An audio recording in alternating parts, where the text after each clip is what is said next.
Here's the good news, Ohio.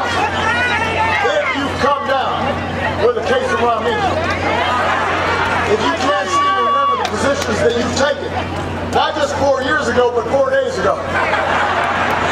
If you don't remember the positions that are on your website,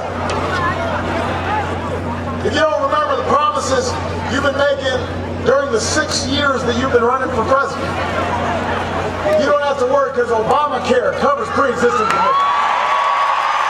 We can fix you up. There's a cure. There's a cure.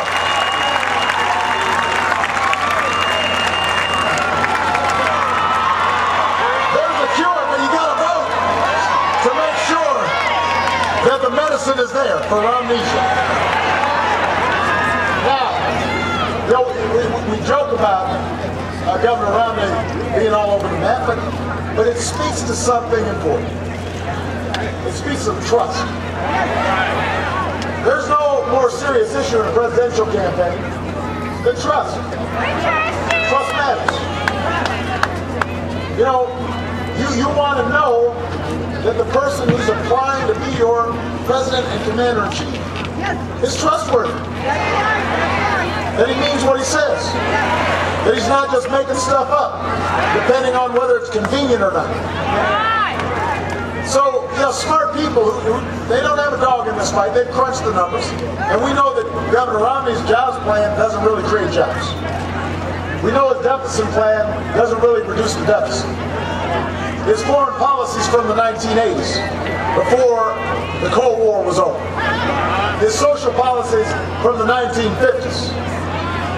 And his economic policies are from the 1920s.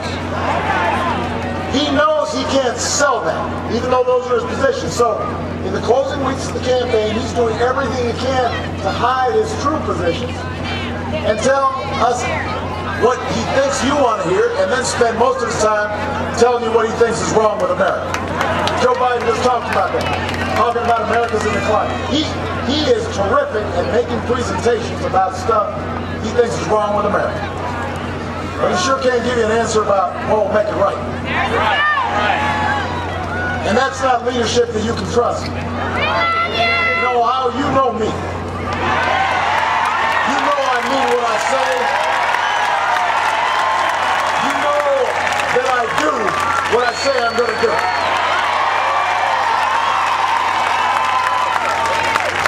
You know that I'll make the tough decisions even when they're not popular. Folks don't remember what we did with the auto industry. It wasn't popular when we did it. It wasn't even popular in Michigan and Ohio. But it was necessary. And because I have folks like Joe Biden with me who can support me when I make tough decisions, we went ahead and did what we thought was right. And I know people may not agree with every decision we make, but you know that I'm doing it because I'm fighting for the American people. I'm doing what I believe.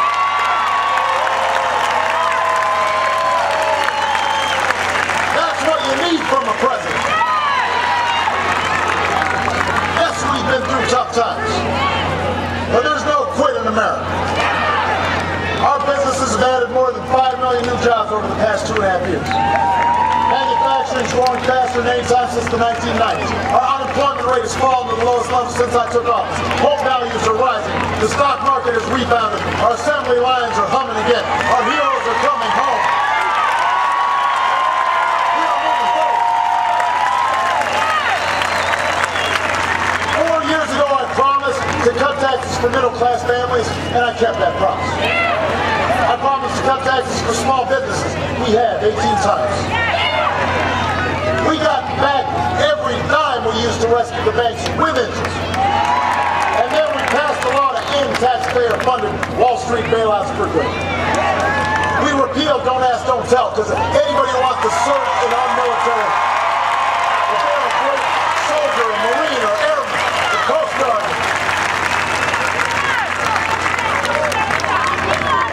then they should be able to serve regardless of who they love. We saved the American auto industry. Its engines are roaring at full throttle with nearly 250,000 new jobs. That's not just something that the Midwest can be proud of, that's something America can be proud of. And we know we're not where we need to be. Not here, not anywhere. But we've made real progress. We've got to build on that progress. We can't go back to what got us into this mess.